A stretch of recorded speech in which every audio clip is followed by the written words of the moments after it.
The truth isn't kind to men, especially those who did everything right. Those who fought, won, built something of value, mastered their impulses, and reached the top of their professional game. They are the epitome of excellence. Intelligent, successful, disciplined, and yet silently, they are alone. The paradox is brutal. The higher this man climbs, the harder it is to find someone who accompanies him with lightness, commitment, and depth. And the worst part? Nobody talks about it. On the contrary, when such a man is single, the world labels him as too demanding, emotionally unavailable, or worse, arrogant. But the truth that women rarely admit and that many men are ashamed to face, is that there is an invisible flaw in the code of the successful. A flaw that transforms virtues into a prison. A flaw that begins when you believe that logic seduces. From an early age, these men were taught that the path to success was the path of reason, of control, of constant excellence, and they applied this to everything, to their bodies, minds, careers, finances. The result? But when they tried to apply this same logic to love, they encountered rejection, confusion, contradiction. Because seduction, my friend, has never been logical. It's chaos, it's instinct, it's art. And the man who tries to negotiate affection with rational arguments is unknowingly digging his own emotional grave. Look at the pattern. A man enters a relationship offering stability, vision, protection, loyalty, and he expects at the very least admiration, affection, and peace. But what he receives in return is demands, competition, disconnection. The woman isn't attracted to everything he offers, and she can't explain why. She just feels it. And this feeling, this emotional logic that follows no rules, is what defines relational success or failure. The contradiction begins there. The rational man thinks that the more value he delivers, the more he will be loved. But the emotional woman feels that the more predictable he becomes, the less she wants to be there. Not because she's ungrateful, but because desire isn't born from comfort. It's born from contrast, from mystery, from magnetism. And the man who gives himself completely expecting emotional reciprocity loses the only thing that sparked fascination, the enigma. Robert Greene masterfully explains this in The Art of Seduction. Great seducers never give everything away. They dance between revealing and concealing. They maintain a subtle veil between who they are and what they show. Casanova wasn't rich, Don Juan wasn't stable, but both knew how to awaken feminine desire, not with promises, but with presence. They understood that desire is born from absence, that love intensifies when there's space to imagine. And that control kills the mystery. Just 3% of men ever unlock this, and once they do, their entire reality shifts. The Forbidden Manual reveals how to trigger desire in just 60 seconds. And when you get it, you'll instantly receive 3 secret ebooks, free. Tools to sharpen your mind, your control, and your power. Tap the link in the pinned comment.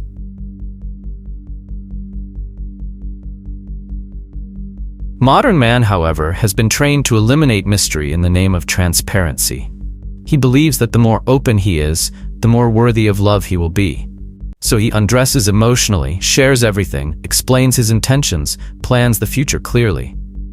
But he doesn't realize that in the eyes of feminine instinct, this sounds like boredom, like predictability, like a lack of challenge. What was meant to be security transforms into stagnation. Think about the narratives we've heard since childhood. The good man is the one who doesn't lie, who doesn't cheat, who doesn't omit things, who provides, who cares. But ask any woman who has been with a man like that and still traded him for another. What happened? She didn't feel alive. There was no sexual tension. Something was missing that she couldn't even name. Because desire, I repeat, is not logical. It's emotional. It's ancestral. And here the invisible mistake is born. The man who did everything right becomes frustrated with the woman who doesn't value his successes. And instead of questioning the structure of the game, he questions his own essence. Am I good enough? Do I need to do even more? Do good women not exist? And this spiral of doubt distances him even further from his authentic masculinity. He tries to compensate by being even more correct, more helpful, more kind, and paradoxically, more repellent. Because female attraction doesn't respond to pure goodness, but to contrast, to power expressed calmly, to firmness without rigidity, to silence laden with meaning. It's the gaze that says more than 1,000 explanations. It's the posture that conveys security without needing to declare it. It's the man who doesn't try to conquer. He simply is. And that's what makes him magnetic. This single man, despite possessing all the attributes society applauds, is actually paying the price for a failed paradigm. A model where masculinity was taught to seek approval instead of inspiring admiration. Where he was domesticated to be predictable instead of being wild in his essence. Where he was trained to give his all without ever learning to preserve what makes him irresistible, his mysterious presence.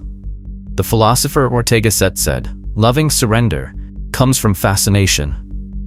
And fascination only exists when there is mystery, when there is distance, when there is an aura." And that is exactly what the intelligent man destroys by trying to control the relationship with logic.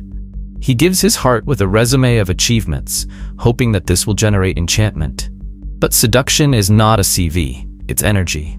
It's calibrated unpredictability. And that's why so many successful men are alone, because they haven't understood that external success doesn't guarantee internal connection. No matter how much you earn, if your energy is predictable, it doesn't seduce.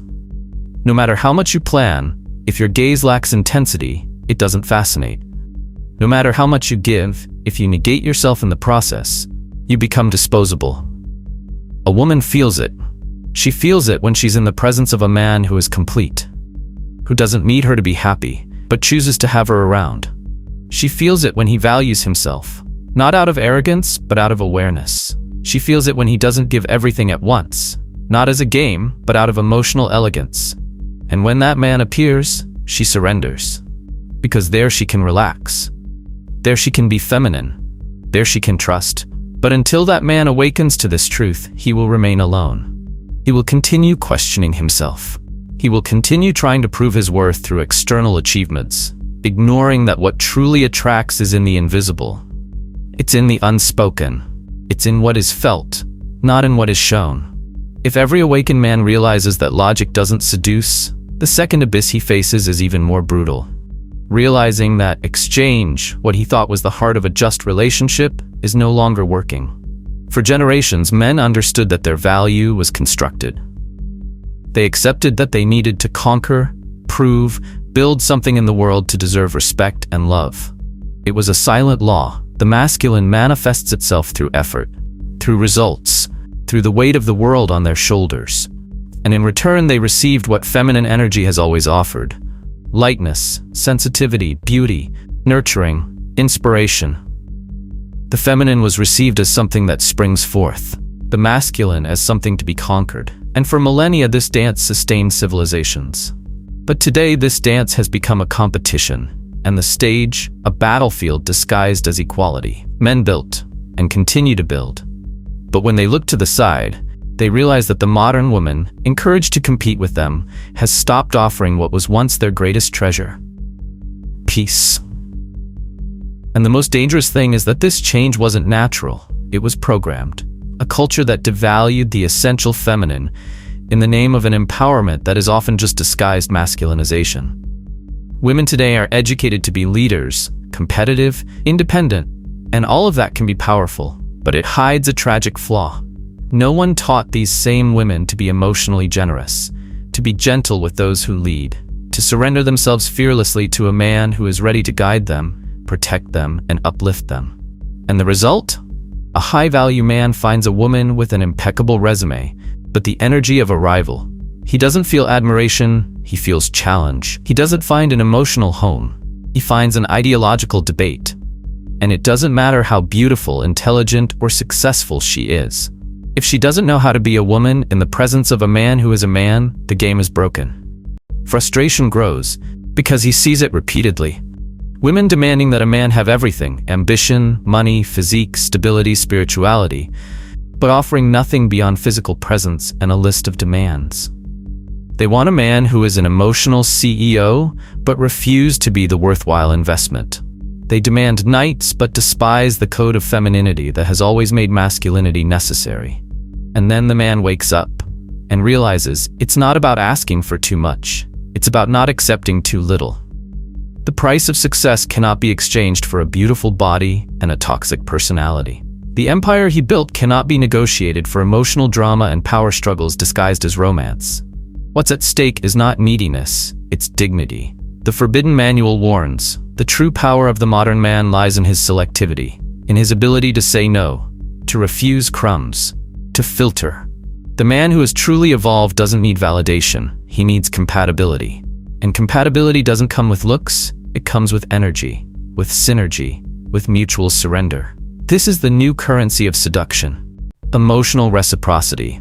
And the truth is harsh, because many men are willing to give more than they receive. They believe they need to earn the woman. But when that woman doesn't offer peace, tenderness, support, or genuine sensuality, then what is being exchanged? Nothing. It's a deficient emotional transaction. This leads us to a fatal contradiction.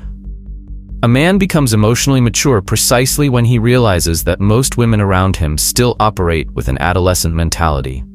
They want the best man, but behave as if they were still in high school, dazzled by rebels, despising stability, and sabotaging relationships that require maturity. This isn't misogyny. This is reality. And the higher a man climbs, the harder it is to find a woman who has climbed as well.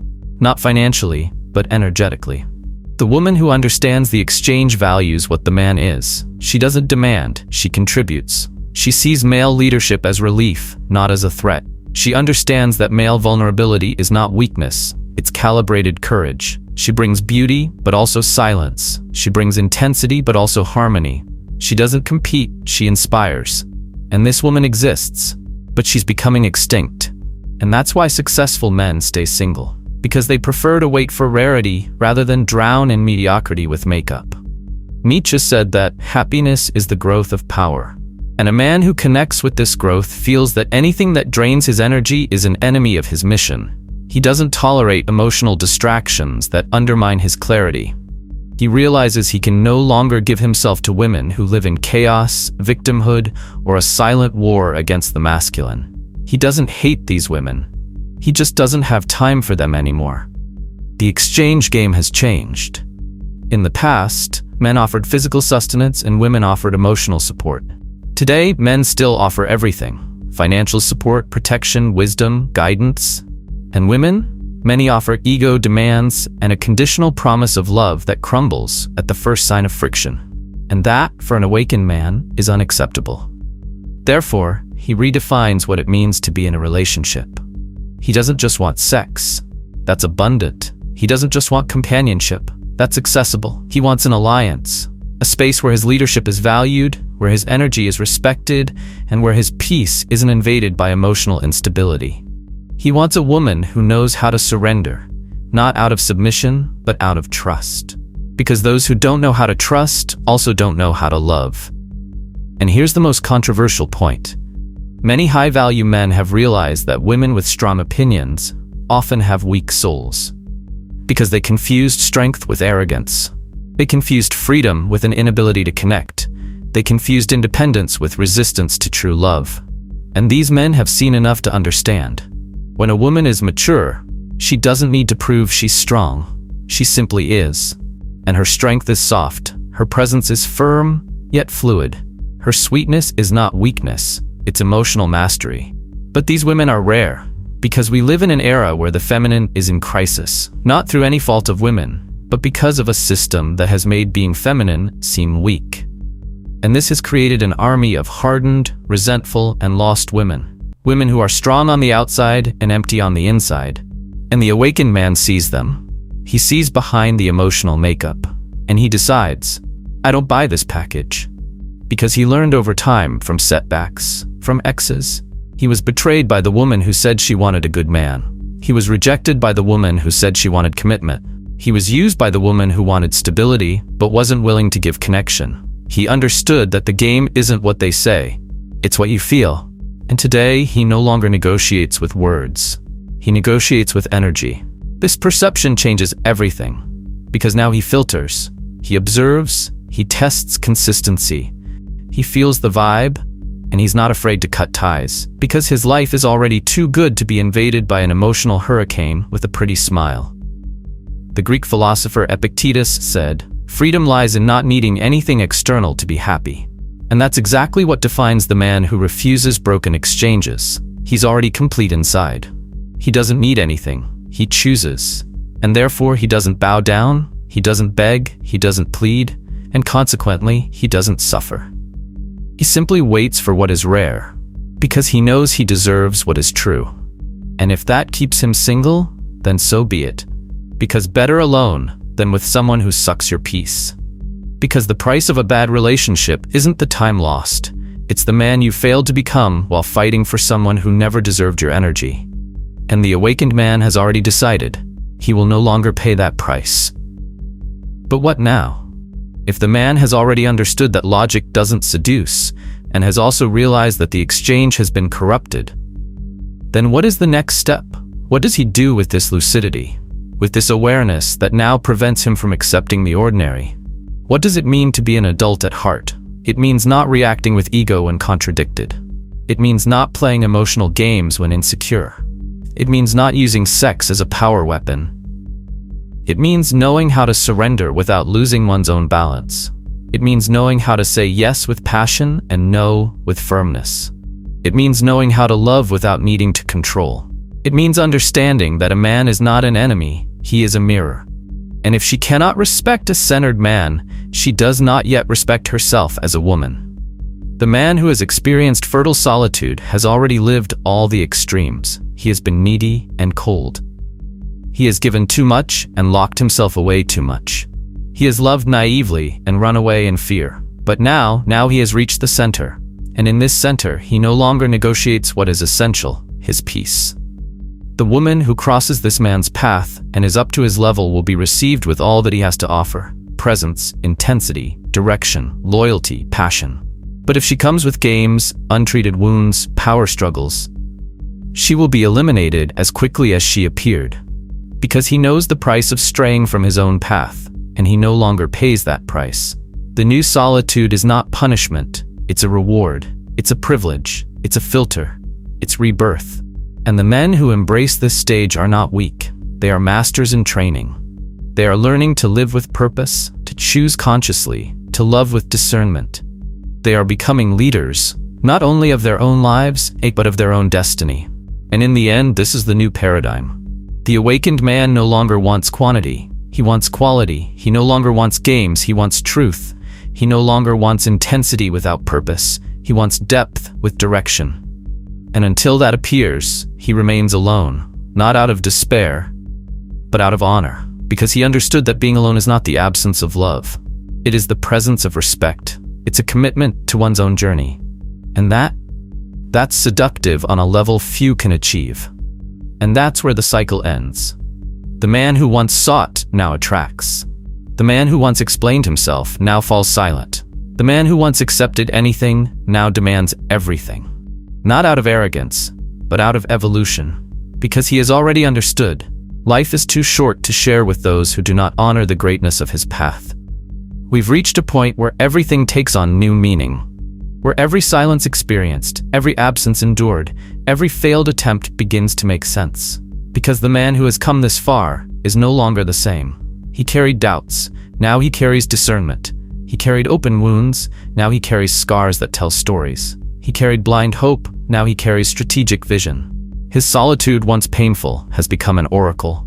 Rejection, which once sounded like an offense, has become a filter. And time, that same time that seemed cruel, has revealed itself as a master. Because contrary to what they said, being alone doesn't mean being incomplete. It means being too whole to surrender to any fragment. This man, the one who remained standing after the emotional storm, learned something that few have the courage to learn. That true love begins after the ego. That it's no longer about finding someone to complete him, but someone who mirrors him. Someone so at peace with themselves that when they unite, it doesn't become a tug of war, but a mutual expansion. But to reach this level, he had to die several times. He had to kill the illusion of the nice guy who gave everything and received crumbs. He had to bury the beggar provider who built empires to win the gaze of an empty woman. He had to destroy the desperate seducer who traded authenticity for validation. And in this internal funeral, he was reborn. He was reborn as a man unafraid of his own strength, who doesn't hide his intensity, who doesn't apologize for his own vision, who doesn't bow before toxic femininity. A man who knows when to lead, but also knows when to leave. And when he leaves, he doesn't come back. Because he no longer negotiates his emotional sanity in the name of any romantic promise. This man understood that relationships shouldn't drain you, they should empower you. That love shouldn't make you sick, it should liberate you. That sex without connection is draining. That beauty without maturity is illusion. That a sweet voice with a bitter spirit is a trap. And that affection without loyalty is just manipulation disguised as love. The woman who wants to enter this world will have to pass through portals invisible to the eye. She will have to prove, through silent actions, that she has the strength to walk beside him without trying to overshadow him. That she understands the difference between surrendering and self-annihilation. That she knows how to yield without losing herself. That she doesn't fear leadership, but rather its absence. That she admires the man and doesn't try to diminish him to feel superior. He doesn't want a princess to be saved, nor a queen to rule. He wants an ally. A woman who, when she looks at him, sees someone who doesn't need to be fixed, tested, or domesticated, but simply recognized. And if she doesn't come, that's okay. He moves on. Because this man has already understood that the peace of being alone is infinitely better than the chaos of being poorly accompanied. He's in no hurry. Because those who know their worth don't negotiate in the market of haste. And that's why so many men like this remain single. Not because they can't have someone, but because they finally became someone who doesn't accept just anyone. That's the truth the world doesn't want to admit. But which, in silence, these men are writing with their own steps. If this content spoke to your soul, not just your mind, leave a comment. I choose the silence that strengthens me, not the noise that weakens me. I want to see how many of you are part of this new generation of men who don't bend, but who build themselves up. Like, share with those who need to hear this, and subscribe to the channel. Here, you won't be trained to please. You will be molded to lead. And remember, a man at peace with his solitude is more dangerous than 1,000 men desperate for company, because he doesn't need war to feel strong. He carries victory in his own silence. See you next time. Until then, remain unwavering.